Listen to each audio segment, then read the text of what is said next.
rap and that's my duty. Brothers tend to track my style in particular. If you got the ego like some brothers, then testing. if I don't pursue, then I just don't give a. My motto in the 90s is Hey guys, it's Mari and welcome to my YouTube channel. Today you guys are going to be learning about different healthcare benefits for transgender individuals. So if you stick around with me for a little bit, I'll break everything down for you guys.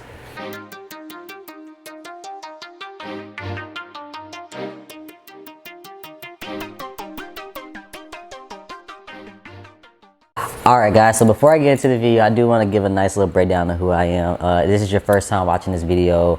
Before you watch any of my other videos, I probably don't even go in depth in my other videos either, but I'm gonna do it real quick for you guys.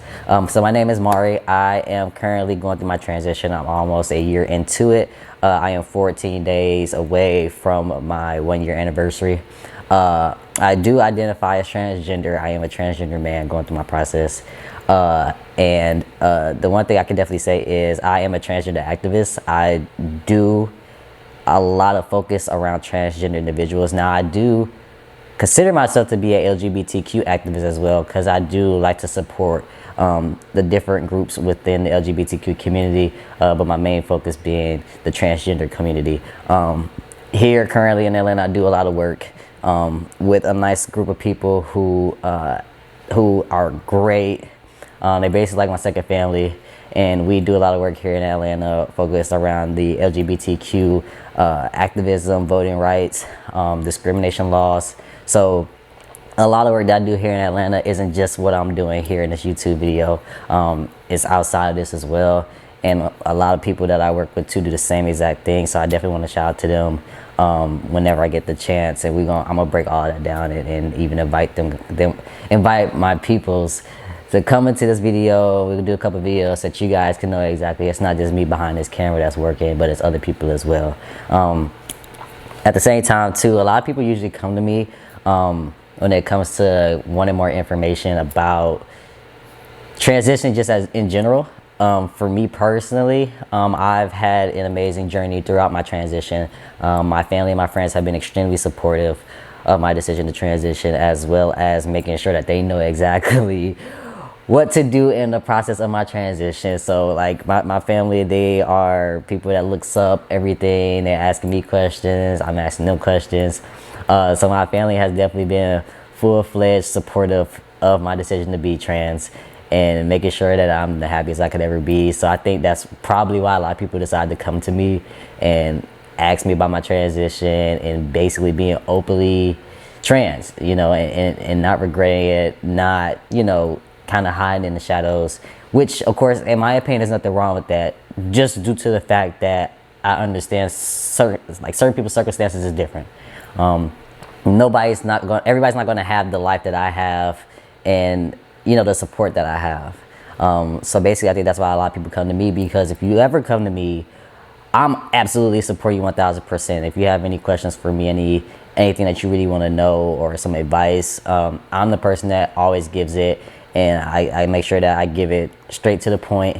And if I need to go in great detail, I can, you know. So recently, actually, I've been getting like a ton load of DMs and face-to-face conversations with people who are interested in transitioning. So, of course, this video is just to help you guys, you know, get more of an idea of not only what I can tell you when it comes to just, of course, the mental and aspect of all this and the emotional aspect of it, but I want to get down to the physical as well.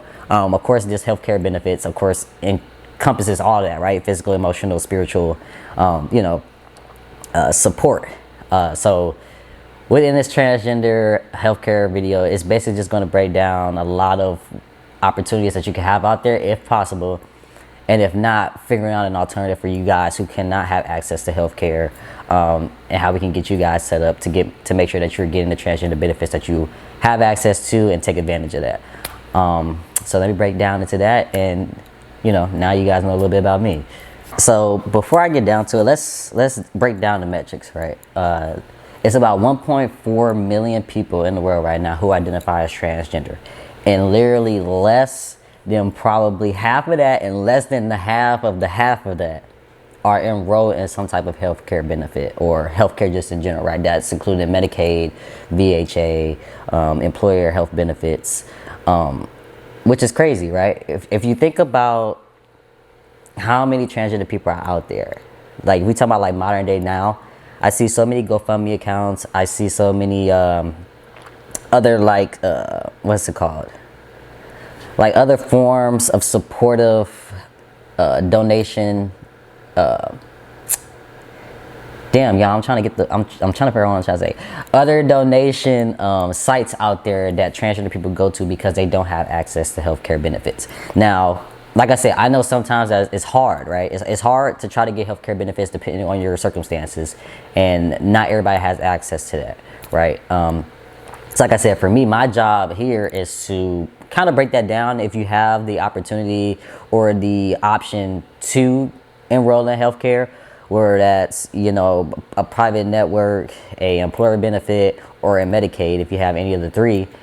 And if not, like I said, I'm going to try to break down what I can when it comes to not being able to have access to no healthcare at all, if you can't afford it, and at the same time, if you just can't physically even get healthcare. So like I said, let's just think about the metrics, right? You have 1.4 million people that's transgender, less than half, and the less of the half of that half doesn't even have healthcare benefits, right? Or are enrolled in healthcare benefits. So if you think about basically 75% of the people that's considered to be transgender not having access to healthcare or not using healthcare, then this is why we don't really get nowhere, right? That's why you see so many GoFundMe accounts. That's why you see so many of these donation pages, Venmos, Cash Apps. And for me, I have no problem with that at all. Like, just so like a FYI, like I have no problem with people setting up GoFundMe accounts and Venmos and Cash Apps. Like I said, only because you can only do so much. And if you just don't have access to certain benefits that's out there, then, you know, you have to go to your alternative route, which in my opinion is the next best thing, right? It's good that GoFundMe created its page, and it's good that now we have Cash Apps and Venmos, being able to send money electronically without even having to. Back in the day, you know, they used to throw like top surgery parties or hormone parties just to be able to raise funds so people can get the necessary tools to be able to start their transition and to move further within their transition. So that isn't new to me. Like I said, now it's just a more modernized way, right? And being able to just be like, hey, I'm just gonna make a GoFundMe account or just put my bill on my Cash App out there in order to get my stuff done. And for me, it's crazy success, right? I know a couple people that's trans who was able to get their top surgeries paid for through these GoFundMe accounts and these Venmos and Cash Apps. And even people who threw like parties, like top surgery parties, in order to fully fund their surgeries and get their medications for their hormones. So, I mean, shit, if you guys could do it, I'm totally down with you guys. And, you know, and I honestly congratulate anybody that actually went through and got their surgeries and finally got on their hormones. And even if we're not even talking about specifically just for healthcare purposes, we're talking about people who had to find different shelter for abuse or, you know, just going through hardships and being able to overcome it due to the wide support of our community. So with that, you know, I mean, hey, shit, I love that for us because sometimes we don't have nobody else and we only have each other. So the more that we all come together to make sure that everybody's taken care of within our community, I mean, shit, then, hey, we're going to have to keep doing what we got to do. And I honestly applaud everybody that wants to help out each other and just make sure that everybody's all good and straight. So with that, let me go ahead and break down the options of each of the following healthcare options that you can have. One being a private network, the other being Medicaid, and then the other one being an employer benefit healthcare. These three options right here will better inform you guys basically of what options are out there and what you can do with them. So stick around, we're gonna get down to that in just a second.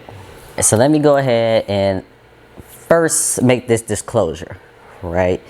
Some states have anti-discriminatory laws out there that will not allow certain doctors, if wanted, to be able to allow people who identify as transgender to get benefits and to get, I'm talking about surgeries, hormone therapy, mental health therapy, etc. Now, there are states that's out there that have laws in place that are anti-discriminatory and mostly are on the west side of the United States of America, of course. That's like California, Oregon, Washington, And of course, it might be some that's in the middle. I don't have a full list, but of course, I'll provide these links to you guys so that you guys can have access to this stuff in the bio below, in the description below, so that you guys can have access to this. But some states do have laws in place right now where doctors are allowed to discriminate against those who identify as transgender and deny services and coverage in order for them to get surgeries, hormone therapy, mental health therapy, etc. It's out there. But you do have the option too of hoping that, you do your research, you do a lot of digging, that you will find a doctor that's comfortable with who you are and allows you to be you, and as well as provide those services that you need in order to continue to transition, to continue to progress within your transition. Like I said, there are states out there that do have anti-discriminatory laws. That's mostly on the west side of the United States. Like I said, like California, Oregon, Washington, and states that sister all those states together. Which, like I said, it's just easier, of course, in those on the west side of the United States where they don't have those laws, anti-discriminatory laws in place. But if you do not have that option, or you're in a state with discriminatory laws against transgender individuals, then I suggest that you definitely do your research first before making sure that you're going to a doctor, putting this time, this money, and they are allowed to technically deny their services for you because you identify as transgender. It happens. It never happened to me, but at the same time, I do a lot of research when it comes to picking out a doctor for me, and a nurse to prescribe me my medication, because I want to make sure that I don't be in a situation like that, right, where I'm going in and I know that you have a lot of ratings as a doctor, but now you're denying my services because you don't agree with how I want to live my life. So I definitely want that disclosure out there because it's very important, and I want you guys to know that. I would definitely make sure I put the states in here that have anti-discriminatory laws, and those who do not, who have discriminatory laws against transgender people. I probably said that weird, but basically I'll make sure that you guys have a list of what those states are in their regulations, in their laws that they have in place when it comes to people in the transgender community trying to get access to health care. Because you definitely should do your research first, because it's extremely important to know this stuff, and definitely make sure that you're doing it before you put yourself in any danger, and at the same time waste any money to possibly have a, what's the word I'm looking for here? Basically slapped in the face by a doctor because they don't agree with who you are. So I definitely keep that in the description below so that you guys can check it out. And I just wanted to put that out there first before I started breaking down the different networks that the different healthcare plans that you guys can have access to. So let's first get down to the private networks, which are usually the militaries, which is the VHA. I'm going to get into that one first, and then we're going to keep knocking out the list from there. I'll break it down for you like this. But we're going to get into private health insurances. This is normally like VHA or military related healthcare companies that you might go through, depending on if you were served in the military for a couple of years prior to your transition or during it.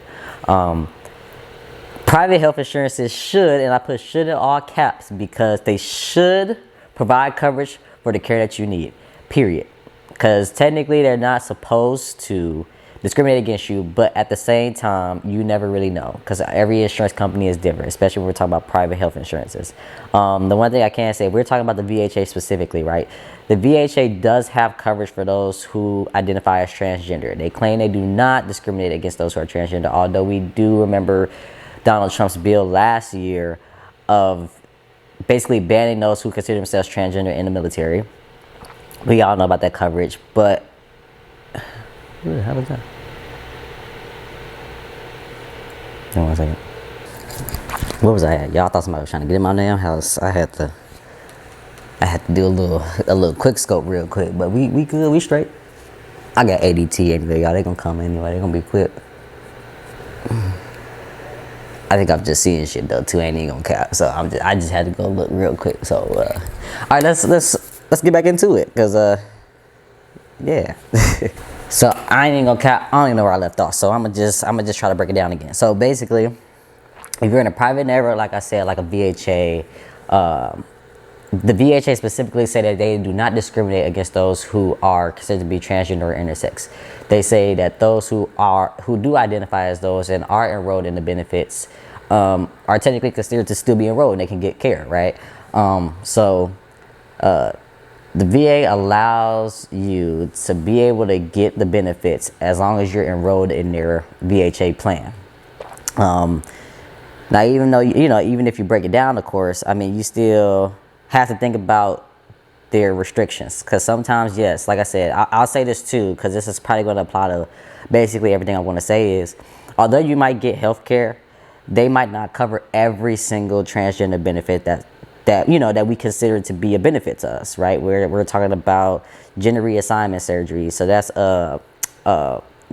basically getting top surgery, vaginosity. I don't even know how to pronounce these words, y'all. But basically, anything that relates to surgery, at least reconstructive surgery, they may. Y'all, I am really hearing shit. I thought somebody was calling. It's my heater. I'm tripping today. But anyways, so basically, like I said, they might not cover every single benefit that we might consider as a benefit in their healthcare plan. So like the VHA has something similar to that, where they do cover some transgender benefits, but not everything that we consider. Of course, that's gender reassignment surgery, reconstructive surgery, things of that nature. They might not consider it, but they consider hormone therapy to be covered. You see what I'm saying? So you might not get all, but you might get some. And if you ask me, that's better than nothing. I feel as though if you can get any benefit possible out of your VHA plan, definitely take advantage of that. I do have a link that will be in the description below that shows their most recent update of their transgender benefits when it comes to the VHA, if you're enrolled in the VHA plan. That kind of breaks down exactly what they cover, what they do not cover, as well as stating that they do accept those who consider themselves to be transgender. As long as they're enrolled in their benefits, they are allowed to use their benefits within that plan. So I definitely could consider that. The private network can be a little tricky. Like I said, they should allow services for if you're enrolled in their plans. They're supposed to not discriminate against transgender individuals, but at the same time, it depends on the state as well. That might take into effect when it comes to these private network healthcare benefits. So I definitely say do your research first before you do anything else and enroll in anything, especially if they do not cover exactly what you are specifically looking for. So private networks can be tricky, but if you're in the VHA, technically they say that although if you do consider yourself to be transgender intersex, that you do have access. Well, technically you do have access to their benefits as long as you're enrolled in the VHA plan. So definitely consider that if you're military-based family or you served in the military at some point and you still have VHA benefits currently right now. So private networks are going to be very simple. So right now we're going to get into Medicaid, which I know that we might all hate, but it serves some type of purpose. So let's get down to Medicaid. All right, so when it comes to Medicaid, Medicaid is the same thing as the private networks, right? It should provide the care that you need under the health insurance marketplace. Now, Medicaid can be a little tricky too, because I have seen stories where Medicaid has had some incidents when it comes to assisting those who are transgender getting the necessary benefits that they need, right? So recently I just found out that Medicaid does cover transgender benefits, but it's on a case-by-case basis. Now, I don't really know how the case-by-case basis is judged, nor have I found any information on that. I guess it depends on what plan that you have within Medicaid, and maybe the state, maybe your provider. I have no clue. I don't have Medicaid. So if anybody does have Medicaid and they can provide more information, definitely leave that in the comments below to help somebody else. But I definitely can say that from what I've read online, Medicaid does cover transgender benefits, but it's on a case-by-case basis. Now, what I will say too to this is, from what I've read and what I looked up to, they did say that, let me see if I can put it up for y'all, because I know that they have it. They have had issues in the past before, and I know that it could be another issue here. So let me see if I can put this up for y'all. I probably should have had this up already. All right, so I finally put it up on my iPad, y'all. It took me a minute to put it up, so that's why it took me a minute. So basically, like I said, let's consider this first before we get down into Medicaid. They say that Medicaid for decades specifically excluded transgender benefits within their healthcare. But recently, I think within the last, if it's 2020, I probably within like the last 7 years, they decided that now they want to include it. So from the looks of it, it says that Medicare will determine coverage of transgender related procedures on a case-by-case basis. Like I said, I don't even know anything else about that. But I think the reason why they say case-by-case basis is because depending on even whoever your healthcare provider is, like even in the employer benefits, you have to meet certain guidelines for hormone therapy and for gender reassignment surgery, mostly for gender reassignment surgery. For the hormones, it's one minor guideline that they use to determine whether or not they want to pay or allow you to have benefits provided and paid for in full with that. But when it comes to gender reassignment surgery, it's a lot more guidelines that have to be met in order for it to be fully covered. So I don't know if I want to wait to tell you guys the guidelines for that after the employer benefits, because they both tie together. Well, okay, yeah. So I'm gonna do it like this. So for Medicaid specifically, for hormone therapy and for gender reassignment surgery, you have to meet the following guidelines, which includes being diagnosed with gender dysphoria by a mental health professional. You have to have at least completed. Okay. So for that first one, being that you have to be diagnosed with gender dysphoria, that's normally for hormone replacement therapy. So that's just for you to get your testosterone or your estrogen. You have to be diagnosed with gender dysphoria through a professional mental health professional in order for you to get those benefits and to get that 100% covered. Like, you might have to pay a copay after the insurance pays for it, like your healthcare provider pays for it. But basically, it's covered.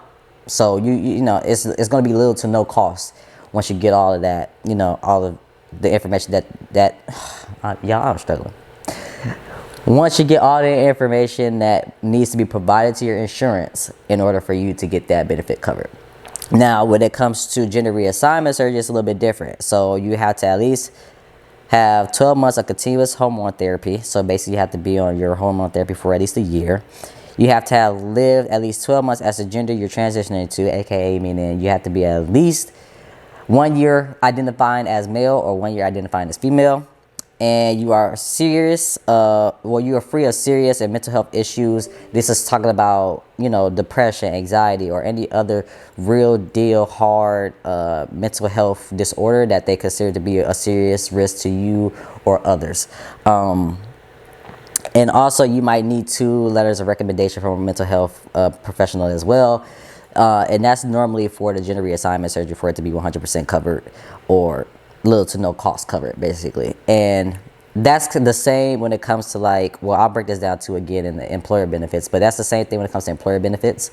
Once I get more into that, you guys will learn a little bit more about how I, and of course a couple other people, but I'll tell about my experience specifically on how, depending on if you get a job, they'll pay for you to get your transgender benefits covered.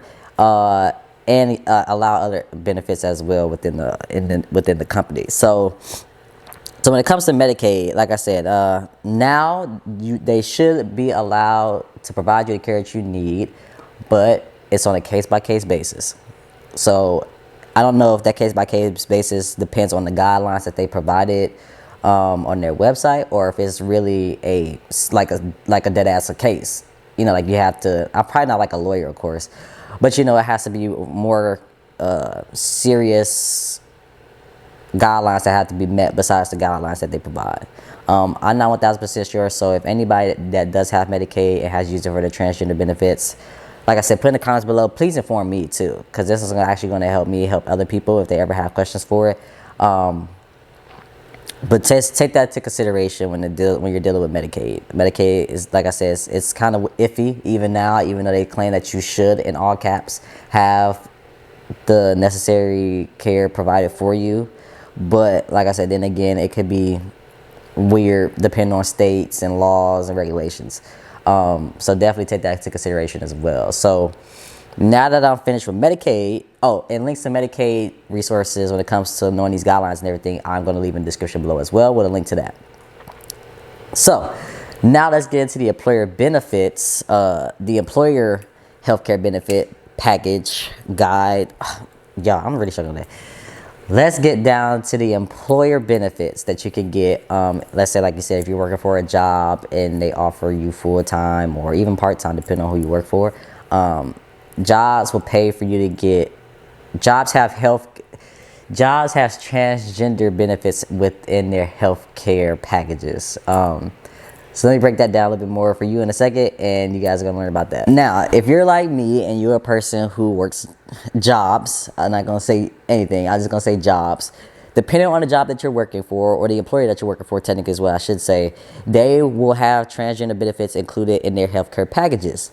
Now, for me, I work for a company who has transgender healthcare benefits included in their coverages. Now, you have to be in a specific plan. So, like, you know, there's PPO, EPO, what's the other one? HSA, not HSA, I'm sorry, the high deductible plan.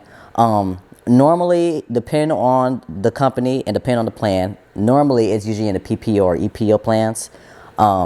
It's very rare that I've seen it in the high deductible plans, but if you're working for an employer, they'll pay for you to get your top surgery. They'll pay for you to get your hormone therapy. They'll pay for your therapy. They'll pay for everything, you know, because it's included in their benefits. I mean, you have to enroll in their healthcare, you know, plan. But basically, if you're already working for somebody and they're giving you access to these amazing transgender benefits, I say fucking take it. You know, I know sometimes a lot of people don't, you know, like working, you know, corporate jobs and things of that nature. And I understand that. It's not for everybody. You know, but at the same time, if you have the opportunity to work for a company, and when we're talking about like big name companies, small companies, medium-sized companies as well, they have transgender healthcare benefits within their plans. Normally, you have to be there full time in order for you to get access to these benefits. But I do know some companies still allow people that works part-time to get healthcare benefits, but I don't know how that works. I've never been in a situation like that where I work part-time and they gave me I lied. I did. No, technically I didn't. I never worked part-time and got, you know, full benefits from a company. You usually have to work full-time at a company in order to get access to these benefits. So, like I said, for me, my company, who I'm 99% sure everybody knows, but I don't know if I can say their name, so I'm not even going to do it, put myself at risk to lose my job. But my company pays for all of my transgender benefits. I'm talking about, like I said, therapy, surgeries. They give me other access. Like, we have a full tab within our employee benefits where it says transgender benefits. So, and like we're partnering with universities and everything in order to provide those who do consider themselves transgender or even, you know, gender nonconforming, access to these resources. So we partner with different people in order to make sure that people like me and people that's in my company who identify as transgender or gender nonconforming are in a safe place, and as well as making sure that we're getting the necessary care that we need in order to, you know, to move forward and live in our true selves. Which is one of the main reasons why I love working for that company. Like, I worked for them before. I interned with them in the summer, and I ended up coming back working there full time.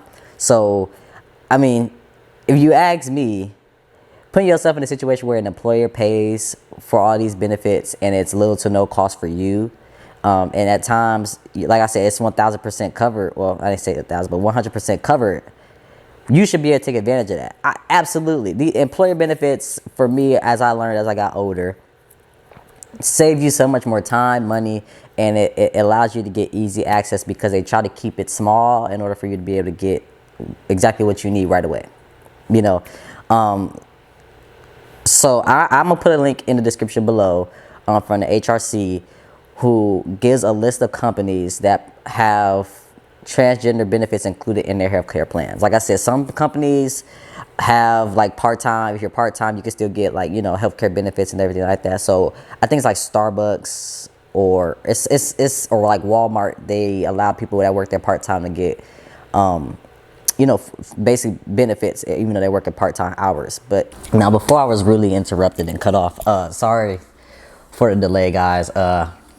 My battery died, and then, as you can see, I don't have my hat on anymore. I just got my hair cut, so now I can finish the rest of this video off without my hat on. But where did I end up at? Oh, shit, where was I at? Oh, yeah, employer transgender benefits. So to sum it up, like I said, depending on who you work for, whether that's full-time, normally 100% of the time, but at the same time, part-time, if you work part-time hours, depending on who you're working for, they'll pay for you to get, they'll pay for any transgender benefit. Kind of in the previous thing when it comes to the Medicaid, depending on the company, of course, you have to meet certain guidelines. Like I said, that may require, you know, being on your hormone therapy for at least a year and being diagnosed with gender dysphoria, etc., etc. So it all depends on really whoever your medical provider is for your company. You know, where that's like Aetna or Blue Cross Blue Shield, Cigna, etc., etc. You have to make sure that you get in contact with that company and let them know who you work for, and then they'll be able to assist you better with figuring out, you know, what's covered and what's not covered, and what extra money you may or need to bring, or any evidence, documentations, in order to get full coverage of, you know, your hormone therapy or your gender reassignment surgery. So definitely look into that. Honestly, like I said, if you really want to know, in my opinion, what's the best way to go about getting your transgender benefits with little to no hassle, it would definitely be through an employer. Of course, this is like my own personal opinion. Like I said, there is Medicaid, and like I said, if you served in the military or still serving, or your family might have VHA, that might be another route, you know, that's better for you. But honestly, it all depends on the person and what everybody prefer. I like employer because, like I said, it just makes you know that you're in a safe space, while at the same time they're looking out, you know, for your care as well. You know, like I said, the company that I work for, they're extremely awesome, very welcoming. It's definitely a safe space. So every time I go to work, I don't never have to feel as if I have to be somebody else. I want that for myself. They respect me, and they respect the work that I do too, you know. And like I said, it just kind of give that extra push, you know, just to sit here and partner with people and make sure that, you know, they have a tab that's visible for the, you know, people that works within the company that want to come out as trans, that they have the ability to do so. So yeah, so guys, those are the three main healthcare benefits that you can look more into. Of course, that's private network, which is normally just a VHA, Medicaid and Medicare, and employer benefits are the three main ones that I wanted to hit on today. Of course, I'm pretty sure that there's other things out there that you could use today. Speaking of that, like, there are resources out there. I know outtoenroll.com is a really good site to go to if you want to kind of get a little bit more of assistance when it comes to transgender healthcare benefits. This company and this website will basically help you with any enrollment, pre-enrollment, if you want to just get more information on healthcare benefits. Those are people to go to, and they'll gladly assist you. You just, you know, I'm pretty sure just give them your information, and then they'll give you a call or email you and get more in-depth information on that, just like a consultation basically before you even go. And then we have a annual scholarship like award that can be given to you. And let me see who this is by. I had it in my head, guys, and I lost it. Oh yes, Point of Pride. Point of Pride basically is a nonprofit organization that does a annual transgender surgery fund. And then that fund is basically like a scholarship. So if you apply for this fund, they'll basically put some money down towards you getting your gender reassignment surgery. And I believe it's male and female. I don't think that it is gender biased, basically. I'm 99.9999999% sure, but I definitely just want to double check with you guys real quick. They want to double check. I don't know how much money they give either, so maybe I probably should have looked at all this before I gave it to you guys. So yes, you do have to identify as transgender, and this also includes non-binary, genderqueer, gender non-conforming, and all other non-cis identities. You have to be at least 18, prove that you have a financial need, demonstrate past attempts of affording care, aka meaning saving money, fundraising, insurance coverage, etc.